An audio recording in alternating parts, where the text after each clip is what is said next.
결정이 있습니다. 먼저 신성남 본참모총장님 비롯 11만 공군 장병과 또 군무원님들이 수고를 해주신 것에 대해서 진심으로 감사하다는 말씀을 드리겠습니다. 네, 지난 14일에 합동참모본부 국정감사가 있었습니다. 즉, 본위원회 그때 KF-21 전투기가 도입되더라도 무장할 미사일이 없는 허울군인 공군 전력 상승이라고 하는 것을 지적했습니다. 네, 총장님 보셨습니까? 예. 네. 그래서 걱정이 굉장히 큽니다. 자, 우리나라의 그 공군의 적정 전투기 보유 수가 430대라고 하고 있고, 이제 지금은 360대가 갖고 있습니다. 자, 그렇다면 이제 70여 대가 없는 상황입니다. KF-21 굉장히 멋진 전투기로 제가 직접 확인을 했습니다만, 그러나 이제 이렇게 전투할 전투기가 없다라고 하는 것은 매우 우려스러운 상황임을 총장님도 잘 아실 것입니다. 자, 그런데 더 큰 문제가 있습니다. 총장님 아시겠지만 미사일의 문제입니다. 자, 지금 KF-21 전투기 초기 보유 물량 40대가 2028년도까지 전력화될 예정이라고 하는데요. 전투기는 미사일이 있어야 전투기 아니겠습니까? 자, 공군은 현재는 전투할 비행기가 없고, 전투기가 없고, 그리고 미래는 전투할 수 있는 전투기가 없는 상황을 갖고 있습니다. KF-21에 보니까 미사일을 8발을 장착할 수 있도록 되어 있습니다. 그래서 공군이 28년까지 미티어 100여 발과 그리고 AIM 2050여 발을 해외 구매로 도입할 예정이 있는 것으로 알고 있습니다.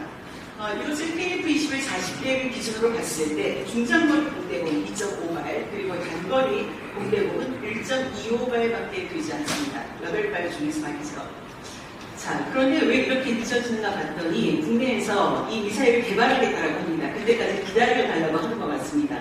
자, 그런데 이 대체할 미사일이 나오는 데까지 시간이 너무도 많이 걸립니다. 보니까 빨라야 33년이고 늦으면 38년까지 갈 수 있습니다. 자, 그러면 이 KF-21 38년까지 전투기일까요? 전투기가 아닐까요? 매우 우려되는 상황입니다. 전투기입니다. 네, 미사일이 없는 전투기는 전투 능력이 부족하다고 하는 것을 말씀드리는 것입니다.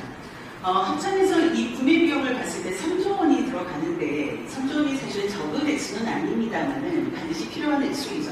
자, 그런데 이 3조 원이 너무 과하기 때문에 예산 절감 차원에서 최소 분량만 확보를 하겠다고 이야기를 했습니다. 군사기밀에 해당된다고 해가지고 제가 며칠인지는 말씀을 안 드리겠습니다. 자, 그래서 이 최소한만 2개 구매로 추진을 하겠다라고 하면서 사실상 전력 공백이 발생한 상황이라고 이야기를 할 수 있습니다. 자, 총장님, 이 KF-21 같은 경우에 최소 패키지 확보가 며칠인지 알고 계시죠? 예, 알고 있습니다. 네, 며칠이죠? 네, KF-21 기준으로 최소 패키지 확보 몇 수입니까? 15일. 네, 15일입니다. 그럼 다른 전투기는 며칠입니까? 30일. 네, 대체적으로 30일입니다. 자, 그런데 이 KF-21의 상황은 정상적이라고 볼 수 있습니까? 부족한 부분 네, 인정하고 그렇습니다. 부족합니다. 절대 정상적인 상황이 아니라고 볼 수 있습니다. 자, 합참의 결정에 따라서 공군은 전력이 운영되어야 하는 상황을 맞기는 합니다. 자, 그런데 이렇게 전력 공백의 상황이 우리가 충분히 예측할 수 있는 상황인데, 자, 그러면은 이 전력 공백 상황을 어떻게 대응할지 작전 영향 평가라고 하는 거 해보셨습니까? 예, 수년간 제가 작전 계획 부분에 네, 수년간이지만 제가 지금 말씀드리는 거는 지금 KF-21과 관련해서 이것이 미사일이 도입되지 않을 경우를 대비해서 이 상황에 맞춘 그런 작전 영향 평가입니다. 이 상황에 맞춰서 작전 영향 평가는 반드시 이루어져야 된다고 생각하는데 총장님 동의하십니까? 예, 그렇게 하겠습니다. 네. 자, 합참의 결정이 있다고 하더라도 이 우리나라 상공을 방어하고 지키는 것은 공군입니다. 합참의 결정도 중요합니다만 총장님의 역할이 그만큼 크다라고 생각을 할 수 있습니다. 자, 그런데 이제 문제, 전투기하고 미사일 문제뿐만이 아니라 급유기 문제가 있습니다. 공중 급유기가 현재 4대밖에 없고 너무도 부족하기 때문에 공중 급유기 2차 사업 2대를 더 도입할 계획이 있습니다. 자, 그런데 이 예산 반영하셨습니까? 반영 노력을 했는데 안 되죠. 네, 26년 정부안에 보니까 여전히 반영되어 있지 않습니다.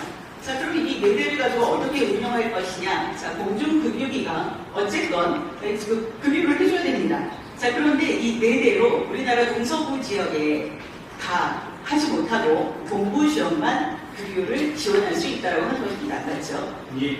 자, 요즘 한반도에서 북핵 미사일 위협 고도화라고 하는 문제가 있습니다. 이에 대응하기 위한 지금 전력을 구사하고 있습니다.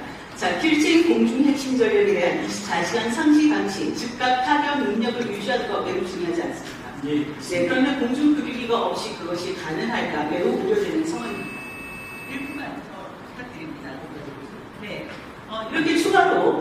규제가 확보되지 않는다라고 하면 2033년 기준으로 공중급유기 한 대당 피급유기 비율이 1대 60에서 1대 100으로 증가됩니다. 자, 잘 아시겠지만 미국은 1대 9, 프랑스 1대 27, 영국 1대 17입니다. 이 상황과 1대 100을 어떻게 비교할 수 있겠습니까? 자, 공중급유기 매우 중요한 거 총장님 알고 계시죠? 예, 네, 이것이 규제가 도입되지 않는다라고 하면 어떤 상황이 정리되겠습니까?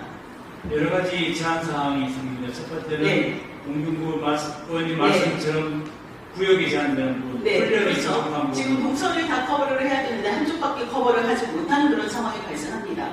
총장님은 이 급유기 예산을 확보할 의지가 어느 정도 계십니까? 반드시 하셔야 되죠. 예, 그럼 총장님을 비롯해서 관련되신 분은 국회에서 사시더라도 이 예산을 반드시 확보하시기 바랍니다. 그것이 우리나라를 지키는 일이라고 생각합니다. 감사합니다. 네, 감사합니다.